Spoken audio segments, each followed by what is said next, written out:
Hola, mi nombre es Oscar David Longa Ramírez y a continuación les voy a presentar el trabajo final de énfasis 3, evaluación del aprendizaje. A continuación se van a presentar unos casos de evaluación que se han dado en el aula, dos casos específicos con ciertos interrogantes. El caso número 1, Lucía es una docente muy rigurosa. Cada viernes, terminando la semana, lleva a cabo un pequeño examen a sus estudiantes y guarda el registro de sus resultados. Al finalizar el bimestre, mira sus resultados y obtiene la calificación para cada estudiante. Como primer interrogante, ¿qué evidencia de aprendizaje recoge Lucía? Se puede evidenciar que registra el resultado de los exámenes como única evidencia para lograr evaluar el aprendizaje de sus estudiantes, dejando en tela de juicio si a partir de estas evidencias físicas que obtiene de manera sistemática, logrará determinar si un estudiante está aprendiendo o no. Esta única evidencia es deficiente y amerita una urgente reestructuración del método evaluativo que está implementando, ya que no tiene en cuenta el propósito evaluativo que debe tener la evaluación dentro del aula en cada uno de los procesos académicos. Segundo interrogante, ¿qué consideran que las evaluaciones son suficientes para determinar el aprendizaje de los estudiantes? Antes hay que mencionar que el peso que ha tenido la evaluación tradicional hace que sea bastante difícil asimilar la nueva propuesta que privilegia la evaluación cualitativa y formativa, que permite al docente orientar la enseñanza frente a las necesidades que surgen en el contexto que se maneja un proceso evaluativo.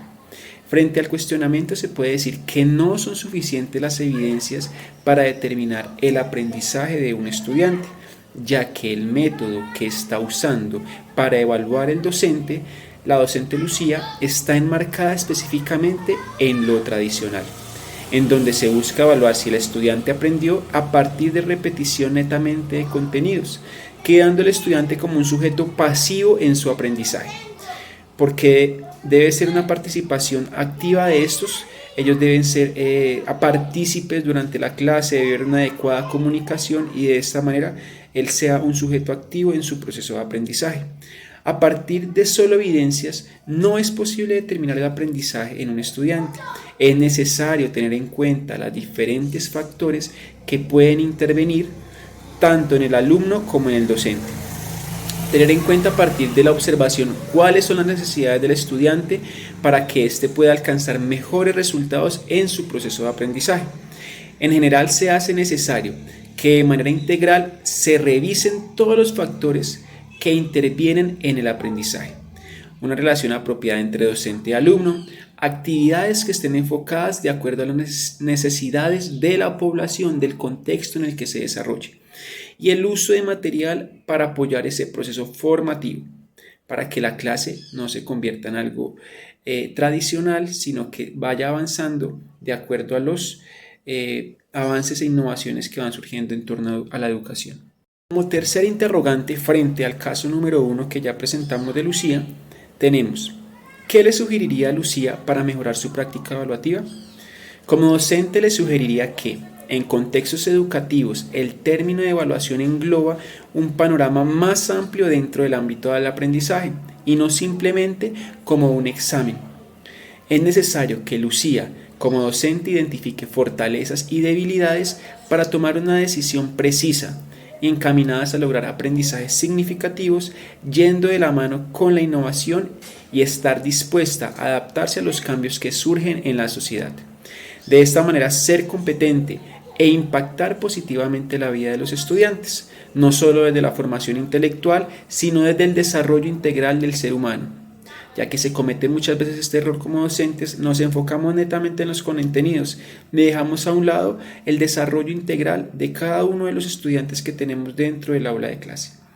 Ella debe buscar actualizarse y no reproducir los mismos métodos evaluativos que se aplicaban en el pasado, ya que un docente requiere estar en constante búsqueda de adquirir conocimientos, aportando a enriquecer su quehacer docente y sus prácticas formativas.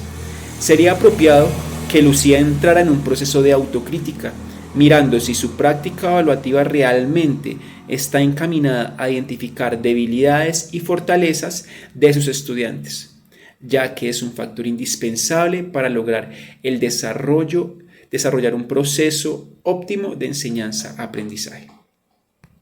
A continuación vamos a hablar frente al caso número 2 de la evaluación en el aula. Tenemos el caso 2 que es: Mario usa múltiples fuentes de información para evaluar el aprendizaje de sus estudiantes. En ocasiones recoge evidencias mediante conversaciones informales, recoge los cuadernos esporádicamente, pide a los estudiantes que creen obras de teatro a partir de lo aprendido, les plantea proyectos para que apliquen su comprensión sobre los temas vistos en clases, usa rúbricas y lleva un portafolio con las anotaciones. Estas evaluaciones le ayudan a saber qué tipo de actividades de refuerzo debe enviar a sus estudiantes, considerando que los planes de aula ya están escritos para todo el año y es importante que los estudiantes se pongan al día. Como interrogante número 1 frente al caso ya mencionado, tenemos: ¿qué fortalezas demuestra Mario en su práctica evaluativa? Según mi percepción, utiliza gran variedad de fuentes de información para evaluar los procesos de aprendizaje de sus estudiantes, manteniendo una práctica significativa en donde el estudiante se pueda apropiar de los contenidos vistos y llevar así a cabo acciones innovadoras en búsqueda de evaluar de una manera integral a sus estudiantes. A partir de las diferentes estrategias que usa para la evaluación, el estudiante puede sentirse cómodo sintiéndose un sujeto activo dentro de su proceso evaluativo. De acuerdo a lo que se requiere en una práctica evaluativa, con el uso de múltiples procedimientos y tareas ligadas a una acción pedagógica que permita tener acciones múltiples e innovadoras, se puede decir que, en el caso mencionado, el docente Mario cumple en gran medida con esto, en donde él como docente toma decisiones respecto a la selección de recursos para la evaluación, teniendo en cuenta la capacidad de los alumnos y proceso de enseñanza-aprendizaje que se está llevando a cabo.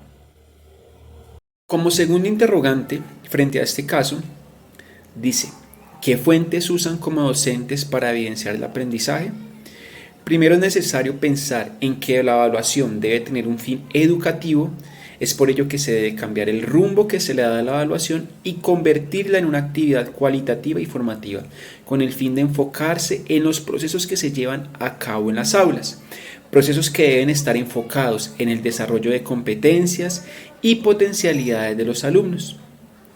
De acuerdo a lo anterior, es necesario que se use como evidencia de aprendizaje la observación, por medio de la cual no se estará enfocando en evaluar la repetición de contenidos, sino en reflexionar si el estudiante está logrando obtener un desarrollo de dichas competencias en su proceso formativo.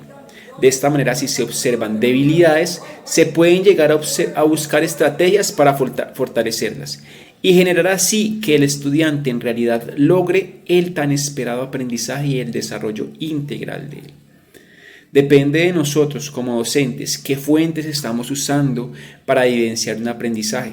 No enfocarnos solo en dar constancia de aprendizaje de contenidos, sino en el desarrollo de la competencia y el desarrollo integral. Como tercer interrogante tenemos: ¿los resultados de las evaluaciones son solamente para enviar planes de refuerzo? Primero hay que decir, según algunos autores, que la evaluación se puede definir como un conjunto de operaciones que tiene por objetivo determinar y valorar los logros alcanzados por los alumnos en el proceso de aprendizaje, con respecto a los objetivos planteados en los programas de estudio, y hay otros autores que dicen que es un proceso reflexivo en búsqueda de mejorar la calidad educativa. Pero siendo críticos frente al caso de Mario, este solo se encuentra enfocado en cumplir los planes del aula a como dé lugar, saliéndose del propósito formativo que tiene la evaluación. Solo se enfoca en alcanzar lo planeado sin tener en cuenta que cada estudiante tiene un ritmo de aprendizaje diferente. No se puede decir que la evaluación solo tiene como propósito poder enviar planes de refuerzo. También puede ayudar a mejorar y a ajustar la acción educativa, teniendo en cuenta a su vez las necesidades de aprendizaje de cada estudiante. Como cuarto y último interrogante del caso número 2 ya mencionado, tenemos que: ¿qué otras decisiones pueden tomarse a partir de los resultados obtenidos? A partir de los resultados que se obtienen en un proceso evaluativo, se puede encaminar a perfeccionar los programas y resultados, adaptándose la práctica educativa de acuerdo al obtenido, teniendo esta información como referente para realizar un conjunto de reajustes de los procesos que se llevan a cabo, en búsqueda siempre de garantizar un aprendizaje significativo para el estudiante. El profesor debe tomar los resultados obtenidos de la evaluación para regular la enseñanza, reorientándola en función de las necesidades que van surgiendo tanto en los alumnos como en el proceso en sí, convirtiéndose así la evaluación en un instrumento que orienta la enseñanza según las particularidades de los estudiantes, permitiéndoles aprender de diversas formas para llegar a apropiarse de estos conocimientos. Por otro lado, también se posibilita al alumno a regular su aprendizaje al permitirle tomar la información que le ofrece la evaluación para tomar conciencia de lo que está aprendiendo, de cómo lo ha logrado y de las dificultades que lo confrontan, para dar solución frente a estas necesidades en que se dan en el aprendizaje. Entonces también nos puede servir de esta manera para hacer como una autoevaluación, para saber qué tan competente o qué tantos aprendizajes adquirí. Para finalizar nuestro trabajo final de énfasis 3, evaluación del aprendizaje, tenemos una serie de referencias sobre las cuales nos basamos para responder cada uno de los cuestionamientos ya señalados. Muchas gracias.